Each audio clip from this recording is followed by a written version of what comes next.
The Rubber Woman by Lindsay Ashford, narrated by Cait Davis. This book is copyrighted 2007 by Lindsay Ashford. This recording is copyrighted 2007 by W.F. Howes Limited.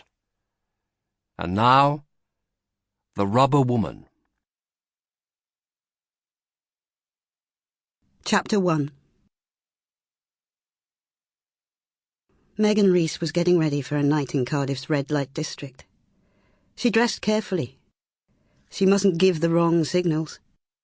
Scooping her long, dark hair off her shoulders, she caught it up in a silver clasp.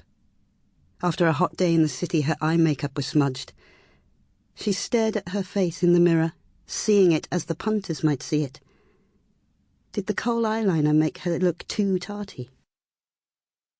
There was a tight feeling in her stomach. She always got it a few minutes before walking out of the door. Before she'd come to Cardiff, she'd thought nothing could shock her. She couldn't have been more wrong. Her mobile phone rang out, and she grabbed her handbag from the bed. "Hello?" The female voice at the other end was husky.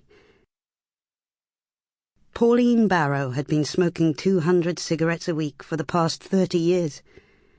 "Hi, Pauline. You still okay for tonight?" "Yeah. Is 9 o'clock all right?" Her gravelly voice had a strong South Wales accent. "Fine," Megan replied. "Shall I meet you by the factory again?" There was a pause before Pauline answered. "Yes, but be careful where you park. Did you hear about the stabbing?" Megan had seen the report on the evening news. A prostitute had been knifed in the factory car park. She'd been thrown out of a car and left bleeding on the tarmac. If another woman hadn't heard her scream, she would have bled to death.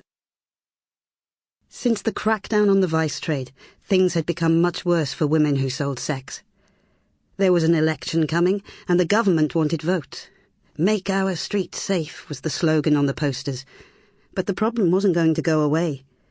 The red light district had simply moved to a darker, more dangerous part of the city. When Megan next spoke to Pauline, night was falling over Cardiff.